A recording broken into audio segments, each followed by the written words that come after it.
اللهم صل وسلم وبارك على سيدنا محمد وعلى آله وصحبه أجمعين. ازيكم يا حبايبي؟ عاملين ايه؟ يا رب تكونوا بخير. معكم آية من يوميات آية ودي قناة. النهاردة عملنا القرص الطرية القطنية بطريقة خيالية. بصراحة مش هتصدقي النتيجة، وهتنجح معاكي من أول مرة لو تابعتيني في الخطوات وعملت الطريقة دي. بصراحة هشة وقطنية، وريحة السمنة البلدي فيها بصراحة كانت قلب البيت، أقسم بالله. كلنا طبعا بنعشقها وبنحبها، وكلنا بنحب القرص الطرية. يعني زي ما انتم شايفين كده، معايا معلقتين قشطة كبار، معايا كوباية الا ربع سمنة، وهحط الربع كمان يعني كوباية كاملة. معايا ده رتل حليب رايب، لبن رايب مش حليب. ومعايا باكت خميرة، ومعايا كوباية صغيرة من السكر. هنزل زي ما انتم شايفين كده، نزلت بالرايب بتاعي. ده لبن يا جماعة وراب معايا، فانا احترت قلت هنعمل بيها نعمل قرص. نزلت بكوبايتين ونص لبن رايب زي ما انتم شايفين، وهنزل بالنص التاني ده كمان، بس اخده بالتدريج. وهنزل بكوباية السكر، وهنزل بباكة الخميرة، معلقة كبيرة خميرة. ومعايا كيلو الا ربع دقيق. ونزلت بكوباية السكر زي ما انتم شايفين كده، هقلبهم تقليبة حلوة، اخليهم لحد ما السكر يدوب كده والخميرة تدوب.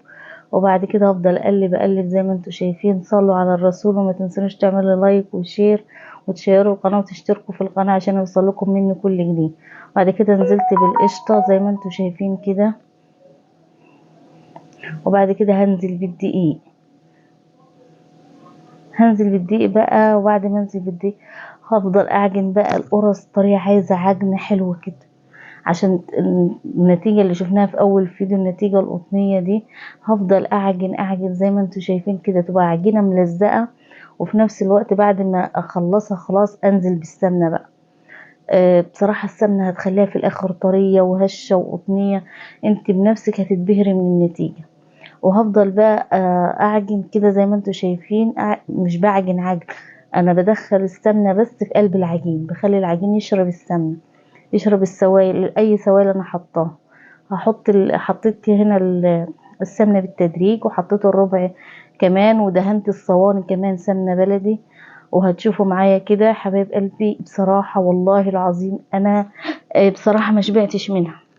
وهتعملوها مش هتصدق، ممكن تاكليها بجبنة، ممكن تحشيها جبنة، ممكن تحشيها عجوة، ممكن تحشيها ملبن، ممكن تحشيها اي جبن.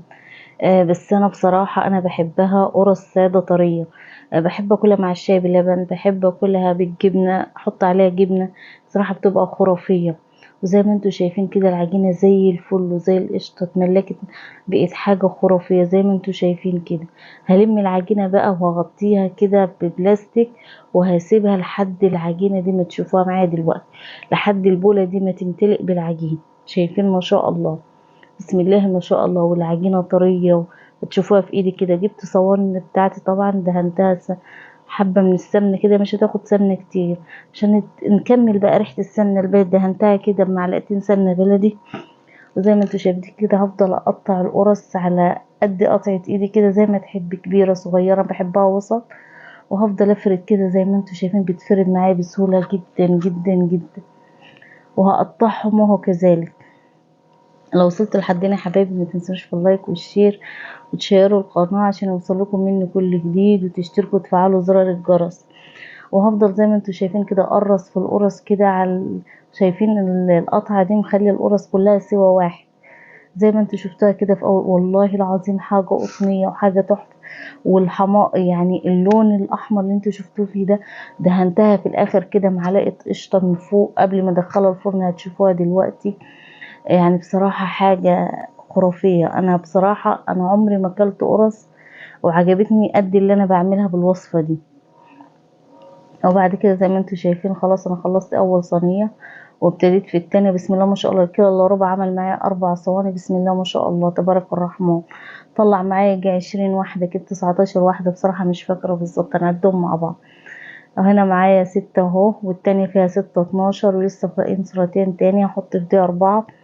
هيبقى 18 كمان، كتير عن 20 واحدة. وهتشوفوا معايا دلوقتي كده 4 خلاص تمام كده. كده 16، واخر واحدة فيها 6 برضو. 22 واحدة طلعوا بصراحة وسط كده وحلوين زي ما شفتهم في اول الفيديو. بسم الله ما شاء الله تبارك الرحمن. سبتهم اختمروا، وجبت معلقة قشطة بقى زي ما انتوا شايفين، ودهنت وشهم كده من فوق. بصراحة ده اللي خلى اللون احمر. هي ما بتخمرش كتير لان هي اصلا خمرانة يعني، فهي يا دوبك تعلى بس زي ما انتوا شايفين كده. واكون مسخنة الفرن وهحطه في الفرن على طول، وهتشوفوها دلوقتي هوريها لكم في الفرن. يا رب اكون صورت لكم بس مقطع الفرن ده اهو، صورته الحمد لله. شايفين انتفخت بقى، وشايفين اللون الاحمر. والله انا بصور لكم بالليل على فكرة. شايفين اللون الاحمر ما شاء الله، يعني بصراحة لونها كده اللهم صل على النبي، زي احلى من اللي بنجيبها من الافران. وحاجة هشة وطرية، وريحتها اقسم بالله قلب الدنيا. جربوا الوصفة دي في نص كيلو دقيق، في كيلو دقيق اللي يريحكم. النص كيلو دي يقسموا كل حاجة من الكمية، هيطلع معاكم تحفة. يعني السمنة بالنص، باكت الخميرة بالنص، الدقيق بالنص، اللبن الرايب، هيطلع معاكم تحفة. ممكن تجربوا على الكيلو الا ربع زي كده، هيطلع جميل. شايفين السخنة والله ما قادرة امسكها، هشة وطرية وتحفة. والله لا جربوها بس، واكتبوا لي في التعليقات لو طلعت وحشة بالوصفات اللي انا بقولها دي. اكتبوا لي قولوا لي بصراحة ايه احنا وصفتك ما صراحة ما جاتش على هوانا وطلعت وحشة. دي هتعملها لو اي واحدة مبتدئة لسه في المطبخ هتعملها وهتنجح معاها من اول مرة. ودي حبايب قلبي وصلنا لنهاية الفيديو بتاعنا. لو وصلتوا لحد هنا ما تنسونوش يا حبايبي في اللايك والاشتراك في القناة، وتفعلوا زر الجرس عشان يوصل لكم مني كل جديد. ويا رب الفيديو يكون نال اعجابكم يا حبايب قلبي، وجربوها ومش هتندموا. بألف وهنا وصحة على قلبكم يا رب، واشوف وشكم على خير وفيديو جديد. والسلام عليكم ورحمة الله. اللهم صل وسلم وبارك على سيدنا محمد وعلى آله وصحبه أجمعين. ازيكم يا حبايبي عاملين ايه؟ يا رب تكونوا بخير. معاكم آية من يوميات آية، ودي قناتي. الأول مرة تشوفوني يا حبايبي ما تنسونوش في لايك واشتركوا في القناة، وتفعلوا زرار الجرس عشان يوصل لكم مني كل جديد فضلا وليس أمرا. معايا زي ما انتوا شايفين كده الفطير المشلتت الصعيدي مش الفلاح، ده الفطير المشلتت الصعيدي. وزي ما انتوا شايفين كده حبايب قلبي، حاجة مورقة وحاجة ورقة وورقة. بصراحة احسن من اي فطير ممكن تجربيه في حياتك. هتجربيه بالوصفة دي. هنحط كام تكاية كده في العجينة، وهي اللي هتدينا القوام والجمال ده. وهوريهولكم هو كمان في الفرن منظره طبعا. هتحكموا بنفسكم. معايا هنا معلقة من الكيك شيف، معلقة من الملح، معايا معلقتين قشطة كده بلدي، ومعايا كوباية مية، ومعايا 3 كوبايات دقيق، وهحتاج نص كوباية مية كمان. واحنا هنعمل فطرتين كده على قدنا. عايزة تضاعفي الكمية براحتك مفيش اي مشكلة. نزلت بالمية، ونزلت بمعلقتين القشطة، هنزل ب3 كوبايات دقيق بالتدريج كده. وبعد كده هنزل بمعلقة البيكنج باودر ومعلقة الملح، وهفضل اعجن في العجينة دي يجي نص ساعة كده لحد العجينة ما تتماسك كده وتربي عرق معايا، وتبقى زي بالقوام اللي انا محتاجاه. هتشوفوا معايا دلوقتي في الفيديو وهتحكموا، وهتقولوا لي ايه رأيكم كده، وجربوها وقولوا لي ايه رأيكم، وبعتلي تطبيقاتكم كده وقولوا لي ايه رأيكم. وبعد كده يا حبايبي هنزل بالمية بالتدريج وافضل اعجن. طبعا دي عشان عجينة فطير عايزينها عجينة متماسكة، وعجينة كده يعني مني طرية بس ما بتلزقش، متماسكة حلوة يعني ما بتلزقش. هتشوفوها كده. شايفين ايدي بصراحة نظيفة، تطلع من العجينة نظيفة كأنه ما عجنتش ولا اي حاجة. وزي ما انتوا شايفين كده هفضل اخد ودي في العجينة لحد ما تبقى عجينة متماسكة كده وماسكة نفسها. وده حبايب قلب الفطير الصعيدي مش الفلاحي ولا اي فطير بصراحة. ده حاجة فاخر من الاخر زي ما بيقولوا كده. وزي ما انتوا شايفين كده انا عجنتها. شايفين ايدي بقول لكم نظيفة، هي طالعة نظيفة من العجينة وزي الفل. خلاص كده تمام. وبعد كده هجيب صينية وهحط فيها حبة زيت كده عشان ما يلزقش فيها العجين. هقرص العجين ده قطع صغيرة زي ما انتوا شايفين، زي ما انت تحبي. عايزة الفطيرة صغيرة كبيرة زي ما انت تحبي بقى. مش هقدر اقول لك حاجة، براحتك اللي يريحك في مطبخك. انت مالكة في مطبخك. اهم حاجة الرك بس على العجينة والفرد. وبعد كده هقرص العجين ده زي ما انتوا شايفين كده في الصينية. والعجينة ده يا حبايبي هسيبه 3 ساعات يرتاح. بصراحة انا حطيته في التلاجة وسبته على بال ما خلصت اللي ورايا. كانت العجينة ارتاحت حلوة قوي. طبعا احنا مش هنخاف عليها، ما فيهاش خميرة ولا عايزينها تخمر ولا اي حاجة، احنا عايزينها ترتاح بس. وبعد كده بعد ما ارتاحت 3 ساعات جبت صينية كده دهنتها دهنة زبدة خفيفة، ومعايا هنا زبدة على سمنة على زيت. براحتكم انتوا عايزين تحطوا زيت على سمنة، وعايزين تحطوا سمنة على زيت، زبدة على زيت، براحتكم. بس هي بصراحة الخلطة دي جبارة يعني. بصراحة دي التكاية التانية اللي كنت بالتالتة كمان، عشان احنا حطينا القشطة وحطينا الكيك شيف، معلقة كيك شيف، ودينا ضفنا الزبدة المرة دي. وهتشوفوا كده، وهفضل افرد لحد ما اوصل القوام اللي انا عايزاه. شايفين العجينة بتفرد معايا ازاي بسهولة، ما تعبتنيش خالص والله العظيم، بسهولة، كأني بفرد في ورقة مش في عجينة. وافضل افرد كده لحد، شايفين العجينة متماسكة ازاي وماسكة نفسها. لو اتقطعت منك اي عجينة مفيش اي مشكلة، مش هتعمل اي حاجة. اهم حاجة بس العجينة اللي تبقى اول طبقة دي بتبقى كبيرة كده زي ما انتوا شايفين، وبعد كده بقية الطبقات بتبقى وسط. وهفضل افرد كده زي ما انتوا عايزين. ولو وصلت يا حبايبي لحد هنا ما تنسونيش في اللايك والشير وتشتركوا في القناة وتفعلوا زرار الجرس عشان يوصل لكم مني كل جديد، وفضلا وليس امرا يا رب. بس كده هفضل افرد يا حبايبي زي ما انتوا شايفين، وهو كذلك لحد ما اخلص. انا عملت فطرتين حلوين، واحدة 8 قطع وواحدة 7 كده، حلوين قوي. عايزين تضاعفوا لحد 20 ورقة براحتكم، لحد 20 حتة براحتكم، على حسب ما انتوا عايزين حجم الفطيرة. انا ما بحبهاش يعني فيها ورق كتير كده، بحب اخرها معايا 10. فانا عملت دي ب8 كده او 9، مش فاكرة بصراحة. بس يعني ايه، طلعت زي ما انتوا شفتوا كده في اول الفيديو. ممكن تاكليها مع جبنة قديمة كده مالحة، ممكن تاكليها مع عسل ابيض، مع عسل اسود، اللي يريحك. وممكن يعني انا بصراحة بحبها كده بالجبنة المالحة ومعاها كوباية شاي، بتبقى حاجة بصراحة حاجة خرافية. وهفضل افرد، وهو كذلك كده. انا خلصت الاتنين اللي معايا، وهلمها كده زي ما انتوا شايفين، وهسيبها يجي 10 دقايق كده على بال ما اعمل التانية. وديني ابتديت في التانية زي ما انتوا شايفين. وكوبرن ورقة ورقة برضو هحط حبة من الخليط اللي انا عاملاه، الزبدة على زيت على سمنة ده زي ما انتوا شايفين. ممكن تضاعفوا الكمية براحتكم. انا بصراحة عملت على قد كده. بحب الحاجة طازة يعني، مبحبش اركن في التلاجة وكده. الحاجات دي بحب اكلها طازة وكده. وبعد كده بعد ما ارتاحت هفضل افرد لحد ما املى بيها الصينية. ما هي كده ارتاحت. شايفين الفقاعات اللي فيها، معناتها ان عجينتك ناجحة 100%، وهتطلع مورقة 100%. هوريها لكم في الفرن والله، كمان هتشوفوا حاجة ما شاء الله نفخت في الفرن. ده سر اللي هي الزبدة، وسر المعلقة اللي احنا حطيناها كيك شيف دي. ممكن تحطي معلقة بيكنج باودر براحتك.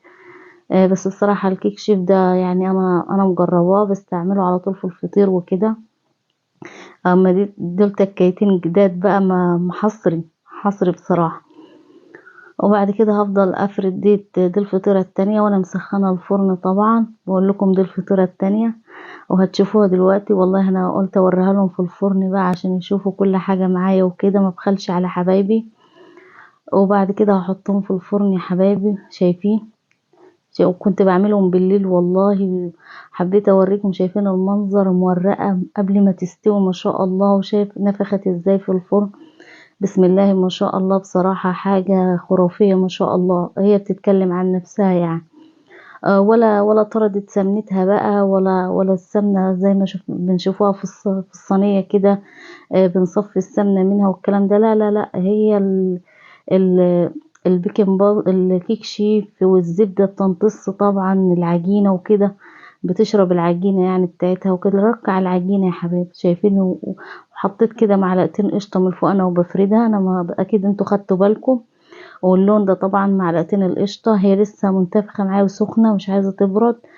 بصراحة والله حاجة خرافية زي ما انتوا شايفين كده. انا يعني بحاول اقطع لكم كده عشان تشوفوها. هي مش راضية تبرد خالص معايا، كانت لسه سخنة والله. بصورها لكم وهي سخنة. وزي ما شفتوها كده يا حبايبي. وكده وصلنا لكنا نهاية الفيديو بتاعنا، والسلام عليكم ورحمة الله وبركاته.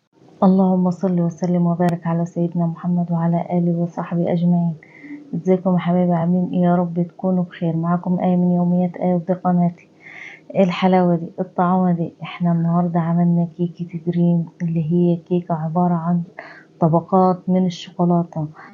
كيكة عبارة عن الشوكولاتة بس. دي كيكة دريم المشهورة جدا. بصراحة الناس بتشتريها بالغالي، وكانت الترند الأيام اللي فاتت دي. فاحنا حابين نجربها كده ونعملها بأقل التكاليف كده، ونجربها ونعملها حاجة مضمونة كده في البيت. وبصراحة طلعت معانا ناجحة وجميلة زي ما انتوا شايفين كده. هي بتتكلم عن نفسها. تعالى نبتدي التحضير ونشوف المقادير ونخش على التحضير والمقادير. معايا هنا بيضة مع عليها نقطتين من الخل وعليها نقطتين من فانيليا عشان الزفارة زي ما انتوا شايفين كده. معايا هنا 4 معالق معيارين كده من السكر، وهفضل اضرب الخليط ده مع بعضه. هي بيضة واحدة بس اللي محتاجينها، وحاجات مقادير بسيطة زي ما انتوا شايفين كده. معايا معلقتين هنا من الزيت بالمعلقة المعيارية دي. صلي على الرسول يا حبايبي، وما تنسونيش في اللايك وتشتركوا في القناة عشان يوصلكم مني كل جديد، وتشجعوني كده يا حبايبي عشان استمر معاكم. وربنا يا رب يحسن ما بين ايدينا وايديكم يا رب، اللهم امين.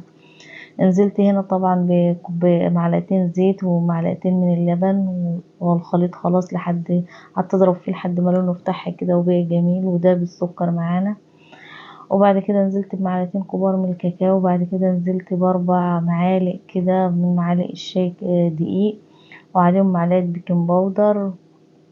وهقلب الخليط ده مع بعضه زي ما انتوا شايفين. بعد كده خلاص خلص الخليط معايا. ومعايا هنا الصينية العالية دي بتاعت الكيكة اللي هي السفنجة وكده. فانا حبيت اعمل فيها كل الوصفة بتاعت النهاردة عشان انا ما عنديش علبة بصراحة.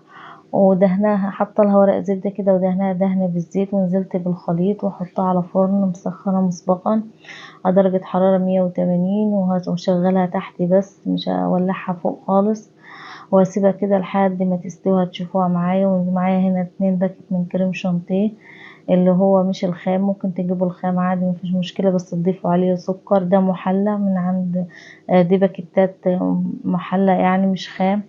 ونزلت عليهم بنص كوباية كده مية متلجة زي ما انتوا شايفين. وهضرب الخليط مع بعضه زي ما انتوا شايفين كده لحد الكريم شانتيه بتاعي ما يبقى الفوم كده. وزي ما انتوا شايفين وصلت للقوام اللي انا عايزاه. ومعايا هنا معلقتين من النوتيلا كبار كده حلوين عشان اعزز الطعم بس كده مش اكتر. انا ممكن تحطوا شوكولاتة عادي، ممكن تحطوا معلقتين كاكاو اللي يريحكم. اهم حاجة الخليط ده يبقى معانا لونه بني وكده.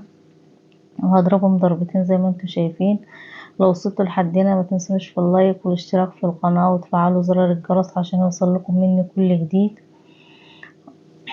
شايفين كده الخليط خلاص بقى تمام. او يعني مش عارفة بصراحة كلها بني في بني، شوكولاتة كلها شوكولاتة بشوكولاتة حتى الكريم شانتيه. بعد كده اختبرتها بخلة، هي استوت وهي زي الفل. وزي ما انتوا شايفين كده مستوية. الشكل بصراحة النهائي يتكلم عن نفسه. انا كده مش عايزاها عالية. لو عايزاها عالية كنت زودت في البيض والدقيق، بس انا عايزاها طبقة خفيفة كده مش سميكة.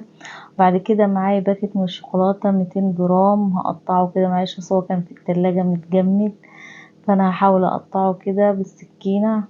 وبعد كده هنزله ببولة وهسيحه على حمام بخار مية سخنة كده. احطها في بولة، انا عندي مية مغلية. احطها ببولة اكبر واحط فيها البولة دي واسيبها 5 دقايق كده، هلاقيها ساحت وبقت زي الفل. زي ما انتوا شايفين كده هفضل اقلب فيها لحد ما تسيح. وبعد كده انا جبت الكيك بتاعي بعد ما برد، ونزلت عليه بمعلقتين كده من السيرب، ربع كوباية كده زي ما انتوا شايفين. وشربت السيرب كله وبقت طرية وجميلة ما شاء الله يعني. وبعد كده نزلت عليها بالكريم شانتيه اللي احنا عملناه بالنوتيلا وكده. بصراحة والله هي بتتكلم عن نفسها. والله انا ما باكل الشوكولاتات، انا بصراحة اكلت منها جميلة وريحتها كانت جميلة وقلب البيت بصراحة. واحنا معانا عارفين الاطفال عشاق الشوكولاتات والحاجات دي، بصراحة لو عملتوها يفرحوا بيها قوي. وخفيفة سكر، والله سكر الشوكولاتة خفيف مش تقيل يعني، وحاجة خفيفة مش تقيلة. وبصراحة هي العشاق الشوكولاتات بس يعني مش اي حد ياكلها بصراحة. بعد كده الشوكولاتة ساحت خلاص معايا. ونزلت معلقتين كريمة خفق كده بتاع الحلويات وقلبتهم كده ببعض. ونزلت طبعا على الخليط على في الصينية بتاعتي. بعد الكريم شانتيه ما جمد معايا وبقي قوامه عسل وزي الفل زي ما انتوا شايفين كده. بصراحة انا اتبهرت بالنتيجة، اقسم بالله يعني كانت نتيجة مبهرة بصراحة، مش هتكلفكم كتير. ومعايا نفس الباكت الشوكولاتة ده هسيحه برضو على نفس الطريقة.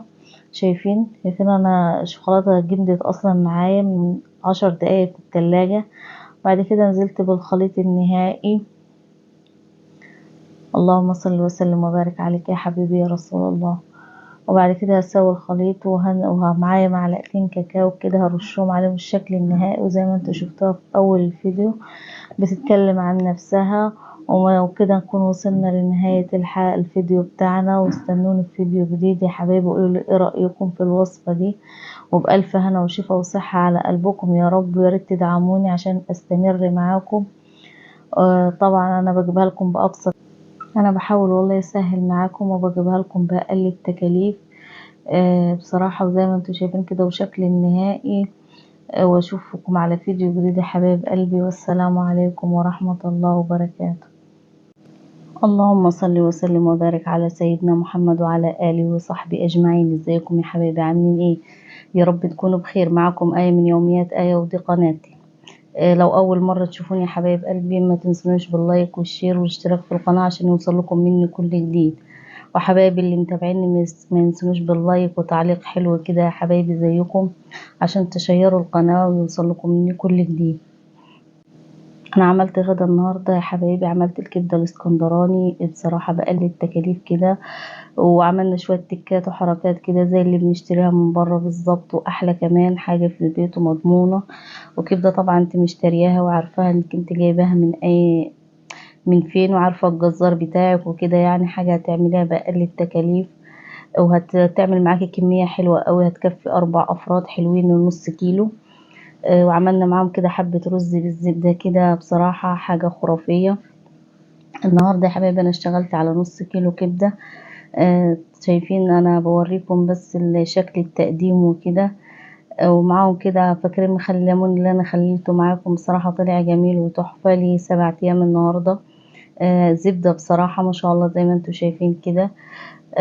وكده وجبنا طبعا الفينو ده، واحنا عملناه زي بتاع بره بالظبط. عملنا شوية رز ابيض كده بالزبدة، بصراحة حاجة حلوة اوي. ممكن تعمليه بالزيت بالسمنة، ده حاجة براحتك اللي متوفر عندك. بس هو اصلا رز زبدة كده بيبقى طعمه حلو اوي مع الكبدة الاسكندراني. شايفين الليمون وجماله طيب وحلو ازاي ومستوي، يعني بصراحة حاجة مش جربوا كل حاجة وانتوا اللي هتحكموا. معايا هنا نص كيلو من الكبدة، انا مقطعاه شرايح كده اسكندراني. خليت الجزار كده قطعهولي شرايح اسكندراني زي ما انا عايزة كده. ومعايا هنا فص توم مفروم كبير، ومعايا معلقة توم كبيرة، معلقة كزبرة، معلقة فلفل اسود، معلقة ملح. ومعايا معلقتين كبار من الخل زي ما انتوا شايفين، 3 معالق كبار من الخل زي ما انتوا شايفين كده. ومعايا ليمونة كبيرة عصرتها برضو على الخلطة دي. وهحط التتبيلة دي كلها في الكبدة. شايفين انا بقول لكم مقطعاها شرايح اهو. هنزل بالتتبيلة كلها في الكبدة وهقلبها تقليبة حلوة، وهسيبها كده ساعة في التلاجة على بال ما اشوف احنا هنعمل ايه. ومعايا هنا 3 قرون من الفلفل البارد، ومعايا قرنين من الفلفل الحامي، وقرن احمر كده حراق براحتكم لو مش بتحبوا الحراق، بس هي بصراحة حلاوتها المشطشطة يعني الكبدة الاسكندراني. قطعتهم كده زي ما انتوا شايفين شرايح، يعني عشوائي كده التقطيع اللي يعجبك. وجبت هنا طاسة على النار، وهحط فيها يا حبايبي حبة زيت حلوين كده زي ما انتوا شايفين كده. وبعد كده اول تكاية حطيت حبة ملية كده كانت عندي في التلاجة، بصراحة في الفريزر انا بحب احتفظ بيها في الحاجات اللي زي كده. ونزلت بنص كمية الفلفل البارد والحامي، وبعد كده اديتهم تشويحة. وبعد كده نزلت بالكبدة بعد ما خدت ساعة في التلاجة ولونها هيتغير وشربت من التتبيلة وبقيت ما شاء الله. وهفضل اقلب فيها كده لحد الكبدة ما توصل للي انا عايزاه، لحد ما توصل للسوا.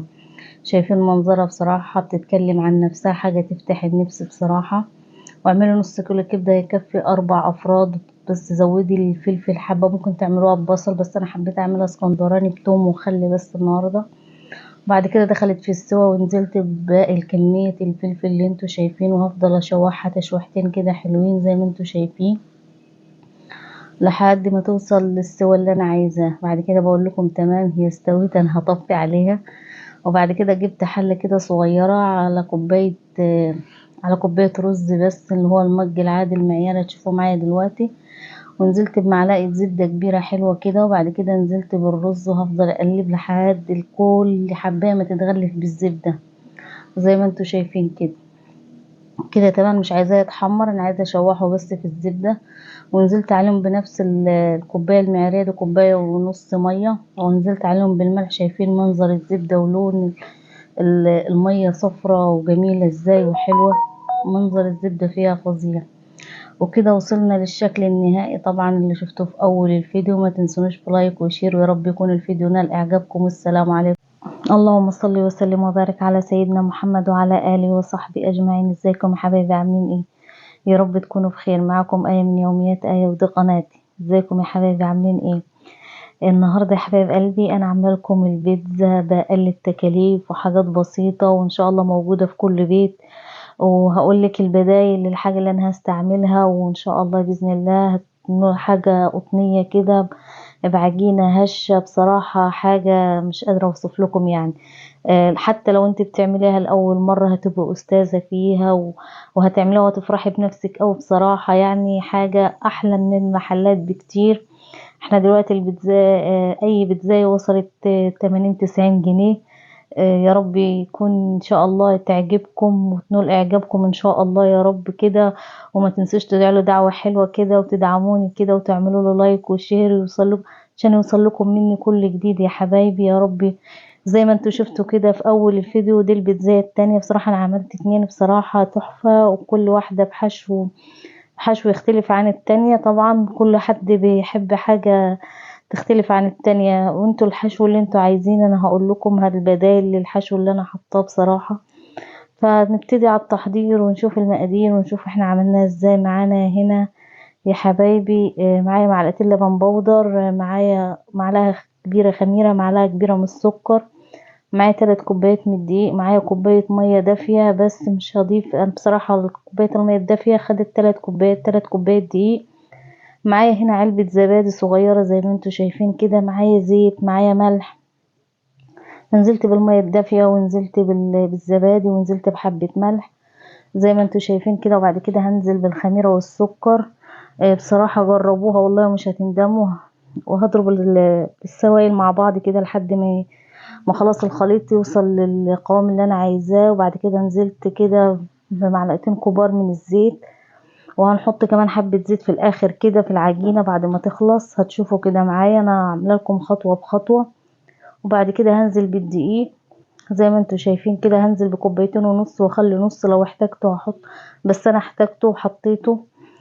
كده انا عجنت العجينة ما شاء الله. يعني عجينة البيتزا ما بتبقاش تخينة، وفي نفس الوقت ما بتبقاش يعني طرية قوي، بتبقى حلوة ملزقة كده وطرية في الايد. هتشوفوها كده شايفين طرية عجينة كده، وعجينة عجينة طرية وهشة عشان طبعا البيتزا احنا عايزينها خفيفة، مش عايزينها تخينة كده زي العيش وكده. على البيتزا تختلف. بعد كده حطيت حبة الزيت وحطيتهم كده عجنتين كده باخر حبة زيت. وبعد كده زي ما انتوا شايفين سبتها تخمر يجي نص ساعة كده. وبعد كده هلم العجينة كده هطلع منها الهواء زي ما انتوا شايفين. ومعايا صينية من صواني البيتزا، ممكن اي صينية براحتكم. وبعد كده دهنتها بزيت، وبعد كده نزلت عليها برشة دقيق كده. بصراحة رشة الدقيق دي بتحافظ عليها، ما بتخليهاش تتحرق ولا حاجة، زي ما شفتها في اول فيديو كده. بتخليها لونها ذهبي من تحت وجميلة، وما بتلزقش ولا اي حاجة. وبعد كده بططتها معايا صلصة بيتزا هنا زي ما انتوا شايفين. صلصة البيتزا فصين توم كده على معلقتين صلصة او طماطميتين كده، تضربيهم في الخلاط وخلاص وتسيبيهم يتسبكوا. معايا هنا لحمة مفرومة معصجاها، كانت عندي بصراحة في الفريزر وطلعتها كده وفكتها على البوتاجاز كده زي ما انتوا شايفين. هنزل بيها، انا عملت واحدة باللانشون وواحدة باللحمة المفرومة. ممكن تستبدلوها بأي حاجة، ممكن تستبدلوها ببسطرمة، ممكن تعملوها جبن، بس ممكن تعملوها خضار اللي يريحكم. بعد كده نزلت بالزيتون، ممكن تعمليها بتونة، ممكن تعمليها بفراخ بلحمة مفرومة. بعد كده نزلت بزيتون، ممكن زيتون اسود زيتون اخضر اللي يريحكم. بعد كده معايا جبنة شيدر انا بشراها بالمبشرة، انا مش هحط الجبنة الموتزاريلا خالص دلوقتي. بعد كده نزلت بحبايه جبنه من الشيدر على اول واحده. انا بصراحه انا بحبها باللانشون. وبعد كده بقول لكم هرجع لكم تاني للجبنه الموتزاريلا بعد ما تستوي عشان الجبنه ما تنشفش. ودي تاني واحده. شايفين العجينه بصراحه طريه، وبصراحه عجينه مش عايزه كلام. شايفين بتتفرد معايا بسهولة ازاي من طراوتها وحلاوتها، وفي نفس الوقت متماسكة. يعني اعجنوها بالطريقة دي وبصراحة هتبقى تحفة. لو ما فيش متوفر زبادي ما فيش مشكلة، ممكن تستبدليها يعني بمية وخلاص ومفيش مشكلة. ممكن تحطي حبة لبن كمان. وبعد كده دهنتها بالصلصة ونزلت بقطع اللانشون مقطعاه كده مكعبات حلو. ممكن انا ما برضاش احط طماطم عشان الطماطم بتنزل ميتها عليها وبتخليها طريه كده ما بتعجبنيش. في ناس بتحب تحط لها طماطم، في ناس بتحب تحط لها شطه خضراء، بتحط لها بصل. انا بحبها بالطريقه دي. شوفوا انتوا بتحبوها بايه واعملوها. الرك كله بس تركزوا في العجينه، الحشو ده اللي انتوا عايزينه. بعد كده نزلت بالجبنه الشيدر وانا مسخنه الفرن بقى مولعه عليه، وهحطهم في الفرن وارجع لكم اقول لكم انا حطيت الجبنه ازاي. احطهم في الفرن وارجع لكم. شايفين منظرهم؟ هي دلوقتي استوت بس انا مش عايزه غير الجبنه تسيح بس. هفرد الجبنه عليها من فوق واحطها تحت الشوايه بس 3 دقايق كده بالكتير. اشوف الجبنه تسيح وبعد كده اخرجها زي ما انتوا شفتوها كده. شايفين انا بنزل. اللهم صل وسلم وبارك على سيدنا محمد وعلى اله وصحبه اجمعين. شايفين حاجه قطنيه كده وحاجه هشه. والله جربوها مش هتندموا. وكده يا حبايب قلبي كنا وصلنا نهايه الفيديو. اللهم صل وسلم وبارك على سيدنا محمد وعلى آله وصحبه أجمعين. ازيكم يا حبايبي عاملين ايه؟ يا رب تكونوا بخير. معكم آية من يوميات آية. أنا يا حبايب قلبي حبيت أعمل معاكم النهاردة حبة مخلي الليمون طبعا فاخر من الآخر. أنا هشتغل هنا على 2 كيلو ليمون. طبعا انتوا عارفين إنه سعر الليمون اليومين دول سعره حلو قوي يعني. والموسم بتاعه هو والزيتون. إن شاء الله هعمل لكم الزيتون كمان. بس قلت انا اعمل ليمون كده. نزلت بقى جبت 2 كيلو ليمون زي ما انتوا شايفين كده. ليمونه تختاري الليمونه اللي هي صفرة وتكون مش مستويه، تكون ناشفه زي ما انتوا شايفين كده والقشره بتاعتها صفرة. وتقطع. غسلتهم بخل وميه بصراحه غسله حلوه، ميه جاريه تحت الحنفيه. وزي ما انتوا شايفين كده انا قطعت الواحده على 4. ممكن تقطعي على 2 وما تجيبيش القطعه للاخر تحت، هي اللي النص كده زي ما انتوا شايفين. وخلصت الكمية حبايب قلبي ورجعت لكم. ومعايا عصفر ومعايا حبة البركة ومعايا كم قرن شطة حامي كده ومعايا كم قرن شطة اخضر. هنشوف هنستعملهم ازاي. معايا هنا حلة طبعا معلش البخار هو اللي جاي على الكاميرا والله. فيها مية مغلية. هنزل بالليمون بقى يدوب بس غلوة واحدة بس مش اكتر، مش عايزاه يتهري. خلاص كده انا يا تديله صدمة كده في المية السخنة وخلاص. انا سقطت في المية السخنة كده و3 دقايق بالكتير او 5 دقايق بالكتير وانا خرجته بصراحة من المية. زي ما انتوا شايفين المية بيضة ورايقة زي الفل. خلاص كده تمام. انا قلت تمام. طبعا هو ماسك متماسك زي ما انتوا شايفين كده اهو. ما خليتوه. اوعي تخليه يتهري، ما تخلوش يتهري في المية خالص. مش هتستفادي منه باي حاجة. وفي ناس بتقطعوا 2 مفيش مشكلة براحتكم انتوا الشكل اللي يريحكم. بعد كده انا طلعته من المية وهسيبه يبرد شوية. وهسيب المية دي تبرد. مش هرميها هنستعملها بقى.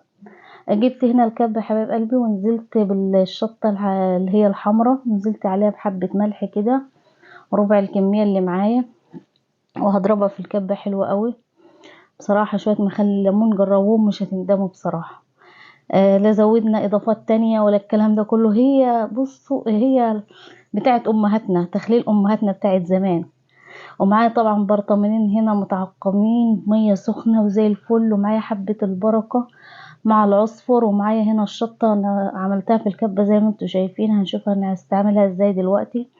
وهمسك الليمونة بقى واحط عليها العصفر وحبة البركة وحاطة حبة ملح يعني بساط خالص في العصفر عشان الليمونة تتملح جوه وكده.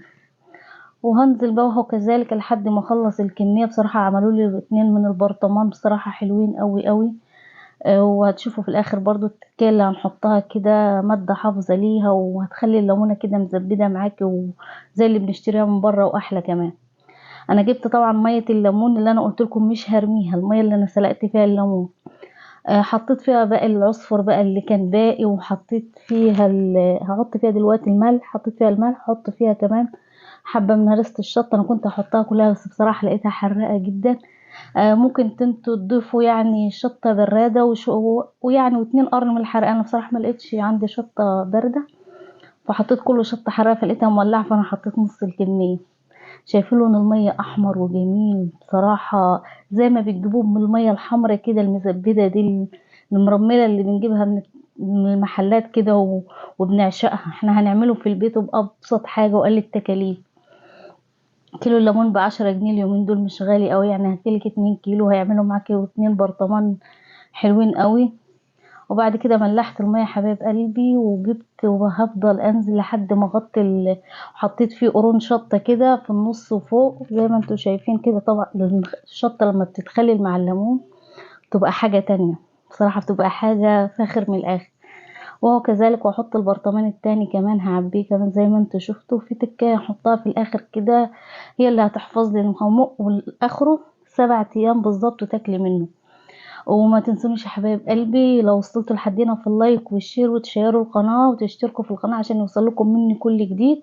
وممكن تضاعفي الكمية براحتك، هي دي التكاية اللي في الاخر. هنحط حبة زيت حلوين كده فوق البرطمان في الاخر، وهنقفل البرطمان قفلة حلوة وهنقلبه لمدة يوم كده على الغطا. نخلي الغطا تحت والبرطمان فوق. هوريكم دلوقتي زي ما شفتوا الصورة في اول فيديو، عشان خاطر ايه ما يبقاش في فراغات في البرطمان فوق والليمون يبوظ ويدخل له هوا. فاحنا هنسيبه يوم كامل هو مقلوب كده. بعد كده عادي ما تفتحيش عليه بعد 7 ايام او 8 ايام بالكتير، وهتاكلي ليمون فاخر من الاخر. والسلام عليكم ورحمة الله وبركاته.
اللهم صل وسلم وبارك على سيدنا محمد وعلى آله وصحبه أجمعين. ازيكم يا حبايبي، عاملين ايه؟ يا رب تكونوا بخير.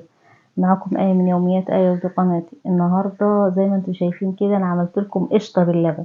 انا مش هقول عليها رز بلبن بصراحة، عشان حاجة كده قشطة وحاجة كريمي وحاجة بتدوب في البق، وبصراحة حاجة خرافية. يعني جربيها بالطريقة دي وتكات وحركات هنشوفها كده مع بعضنا، هتخلي الرز معانا حاجة كريم ورز مستوي ودايب.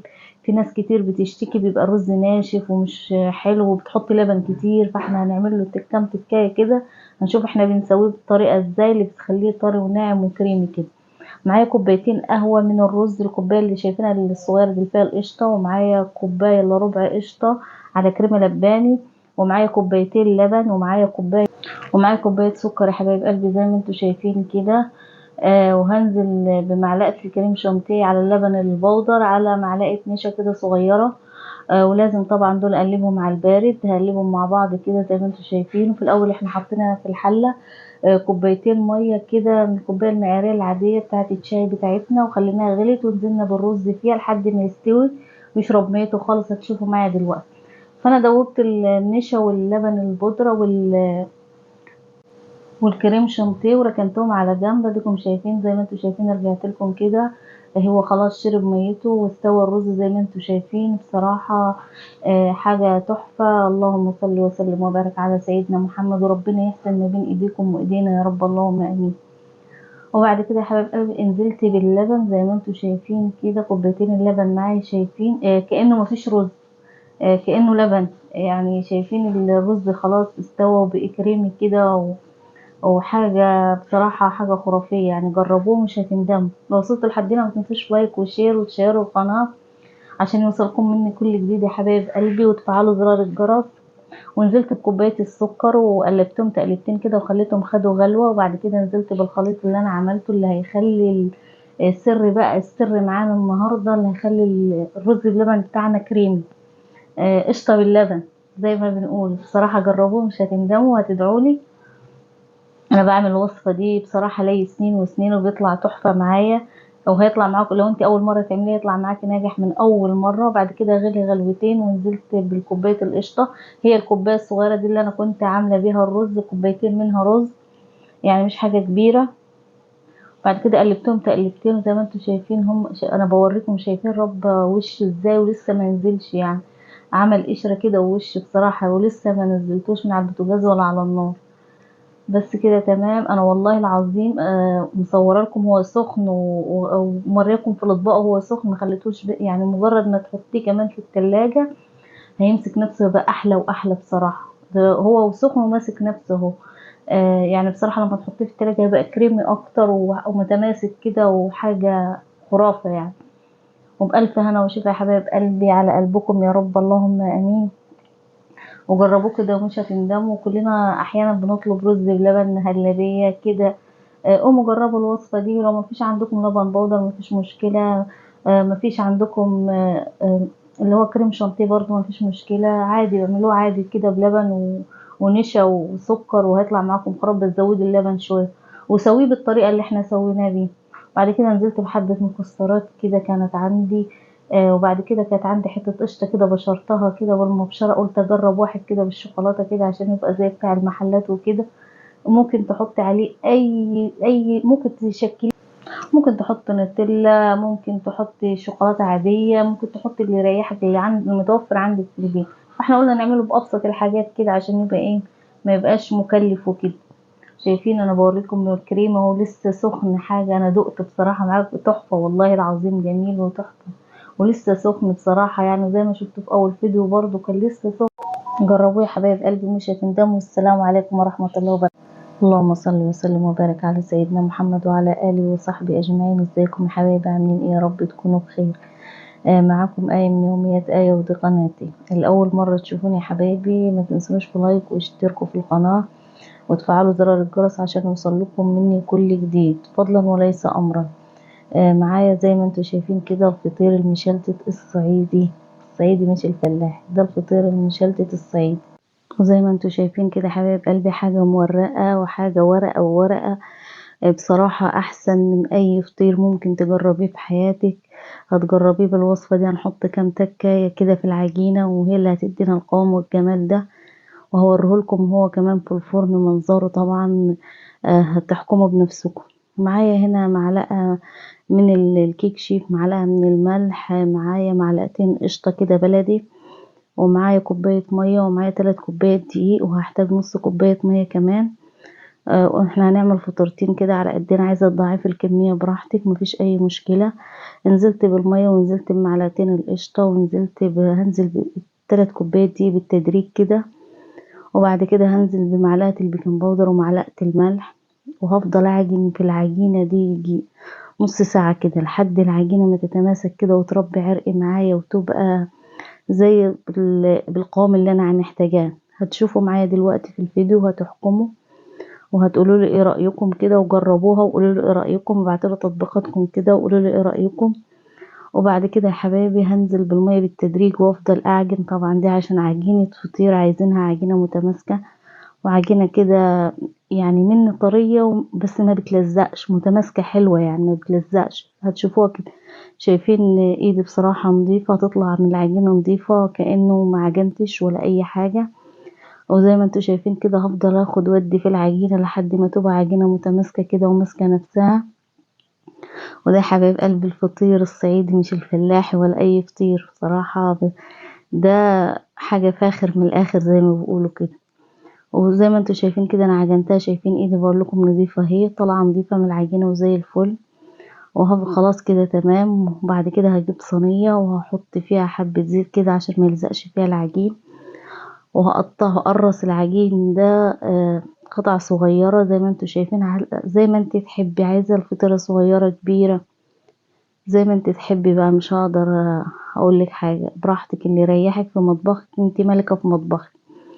اهم حاجة الرك بس على العجينة والفرد. وبعد كده هقرص العجين ده زي ما انتوا شايفين كده في الصينية. والعجينة ده يا حبايبي هسيبه 3 ساعات يرتاح. بصراحة انا حطيته في التلاجة وسبته على بال ما خلصت اللي ورايا، كانت العجينة ارتاحت حلوة قوي. طبعا احنا مش هنخاف عليها، ما فيهاش خميرة ولا عايزينها تخمر ولا اي حاجة، احنا عايزينها ترتاح بس. وبعد كده بعد ما ارتاحت 3 ساعات جبت صينية كده دهنتها دهنة زبدة خفيفة، ومعايا هنا زبدة على سمنة على زيت. براحتكم انتوا عايزين تحطوا زيت على سمنة، وعايزين تحطوا سمنة على زيت، زبدة على زيت، براحتكم. بس هي بصراحة الخلطة دي جبارة يعني بصراحة. دي التكاية التانية اللي كنت بالتالتة كمان، عشان احنا حطينا القشطة وحطينا الكيك شيف، معلقة كيك شيف، ودينا ضفنا الزبدة المرة دي. وهتشوفوا كده وهفضل افرد لحد ما اوصل القوام اللي انا عايزاه. شايفين العجينه بتفرد معايا ازاي بسهوله، ما تعبتنيش خالص والله العظيم، بسهوله كاني بفرد في ورقه مش في عجينه. وافضل افرد كده لحد شايفين العجينه متماسكه ازاي وماسكه نفسها. لو اتقطعت منك اي عجينه مفيش اي مشكله، مش هتعمل اي حاجه. اهم حاجه بس العجينه اللي تبقى اول طبقه دي بتبقى كبيره كده زي ما انتوا شايفين، وبعد كده بقية الطبقات بتبقى وسط. وهفضل افرد كده زي ما انتوا عايزين. ولو وصلتوا يا حبايبي لحد هنا ما تنسونوش في اللايك والشير وتشتركوا في القناة وتفعلوا زرار الجرس عشان يوصل لكم مني كل جديد، وفضلا وليس امرا يا رب. بس كده هفضل افرد يا حبايبي زي ما انتوا شايفين، وهو كذلك لحد ما اخلص. انا عملت فطرتين حلوين، واحدة 8 قطع وواحدة 7 كده حلوين قوي. عايزين تضاعفوا لحد 20 ورقة براحتكم، لحد 20 حتة براحتكم على حسب ما انتوا عايزين حجم الفطيرة. انا ما بحبهاش يعني فيها ورق كتير كده، بحب اخرها معايا 10. فانا عملت دي ب8 كده او 9 مش فاكرة بصراحة، بس يعني ايه طلعت زي ما انتوا شفتوا كده في اول الفيديو. ممكن تاكليها مع جبنة قديمة كده مالحة، ممكن تاكليها مع عسل ابيض، مع عسل اسود، اللي يريحك. وممكن يعني انا بصراحة بحبها كده بالجبنة المالحة ومعاها كوباية شاي، بتبقى حاجة بصراحة حاجة خرافية. وهفضل افرد وكذلك كده انا خلصت الاتنين اللي معايا، وهلمها كده زي ما انتوا شايفين، وهسيبها يجي 10 دقايق كده على بال ما اعمل التانية. وديني ابتديت في التانية وزي ما انتوا شايفين. وكوبرن ورقة برضو هحط حبة من الخليط اللي انا عاملاه، الزبدة على زيت على سمنة ده زي ما انتوا شايفين. ممكن تضاعفوا الكمية براحتكم، انا بصراحة عملت على قد كده. بحب الحاجة طازة، يعني مبحبش اركن في التلاجة وكده، الحاجات دي بحب اكلها طازة وكده. وبعد كده بعد ما ارتاحت هفضل افرد بقى، افرد لحد ما املى بيها الصينية. ما هي كده ارتاحت، شايفين الفقاعات اللي فيها، معناتها ان عجينتك ناجحة 100%، وهتطلع مورقة 100%. هوريها لكم في الفرن والله، كمان هتشوفوا حاجة ما شاء الله نفخت في الفرن. ده سر اللي هي الزبدة، وسر المعلقة اللي احنا حطيناها كيك شيف دي. ممكن تحطي معلقة بيكنج باودر براحتك. بس الصراحة الكيك شيف ده يعني انا مجرباه، بستعمله على طول في الفطير وكده. اما دول تكايتين جداد بقى، ما حصري بصراحة. وبعد كده هفضل افرد دي الفطيرة التانية، وانا مسخنة الفرن طبعا. بقول لكم دي الفطيرة التانية، وهتشوفوها دلوقتي. والله انا قلت اوريها لهم في الفرن بقى عشان يشوفوا كل حاجة معايا وكده، ما بخلش على حبايبي. وبعد كده هحطهم في الفرن يا حبايبي، شايفين؟ وكنت بعملهم بالليل والله، حبيت اوريكم. شايفين المنظر؟ مورقة قبل ما تستوي ما شاء الله، وشايف نفخت ازاي في الفرن. بسم الله ما شاء الله، بصراحة حاجة خرافية ما شاء الله. هي بتتكلم عن نفسها يعني. ولا طردت سمنتها بقى، ولا السمنة زي ما بنشوفوها في الصينية كده. بنصفي السمنة منها والكلام ده. لا لا لا، هي ال الكيك شيف والزبدة بتمتص طبعا العجينة وكده، بتشرب العجينة يعني بتاعتها وكده. رقع العجينة يا حبايبي، شايفين؟ وحطيت كده معلقتين قشطة من فوق انا وبفردها انا، ما اكيد انتوا خدتوا بالكم. واللون ده طبعا معلقتين القشطة. هي لسه منتفخة معايا وسخنة، مش عايزة تبرد. بصراحة والله حاجة خرافية زي ما انتوا شايفين كده. انا يعني بحاول اقطع لكم كده عشان تشوفوها. هي مش راضية تبرد خالص معايا، كانت لسه سخنة والله. بصورها لكم وهي سخنة، وزي ما شفتوها كده يا حبايبي. وكده وصلنا لكنا نهاية الفيديو بتاعنا، والسلام عليكم ورحمة الله وبركاته. اللهم صل وسلم وبارك على سيدنا محمد وعلى آله وصحبه أجمعين. ازيكم يا حبايبي؟ عاملين ايه؟ يا رب تكونوا بخير. معكم آية من يوميات آية. أنا يا حبايب قلبي حبيت أعمل معاكم النهاردة حبة مخلي الليمون، طبعا فاخر من الآخر. أنا هشتغل هنا على 2 كيلو ليمون. طبعا انتوا عارفين إنه سعر الليمون اليومين دول سعره حلو قوي يعني، والموسم بتاعه هو والزيتون. إن شاء الله هعمل لكم الزيتون كمان، بس قلت انا اعمل ليمون كده. نزلت بقى جبت 2 كيلو ليمون زي ما انتوا شايفين كده. ليمونه، تختاري الليمونه اللي هي صفرة وتكون مش مستويه، تكون ناشفه زي ما انتوا شايفين كده، والقشره بتاعتها صفرة. وتقطع، غسلتهم بخل وميه، بصراحه غسله حلوه، ميه جاريه تحت الحنفيه. وزي ما انتوا شايفين كده انا قطعت الواحده على 4، ممكن تقطعي على 2 وما تجيبيش القطعه للاخر تحت، هي للنص كده زي ما انتوا شايفين. وخلصت الكمية حبايب قلبي ورجعت لكم، ومعايا عصفر، ومعايا حبة البركة، ومعايا كم قرن شطة حامي كده، ومعايا كم قرن شطة اخضر. هنشوف هنستعملهم ازاي. معايا هنا حلة، طبعا معلش البخار هو اللي جاي على الكاميرا والله، فيها مية مغلية. هنزل بالليمون بقى يا دوب بس غلوة واحدة بس، مش اكتر، مش عايزاه يتهري. خلاص كده انا يا تديله صدمة كده في المية السخنة وخلاص. انا سقطت في المية السخنة كده، و3 دقايق بالكتير او 5 دقايق بالكتير، وانا خرجته بصراحة من المية. زي ما انتوا شايفين المية بيضة ورايقة زي الفل. خلاص كده تمام، انا قلت تمام. طبعا هو متماسك زي ما انتوا شايفين كده اهو. ما خليتوه، اوعي تخليه يتهري، ما تخلوش يتهري في المية خالص، مش هتستفادي منه باي حاجة.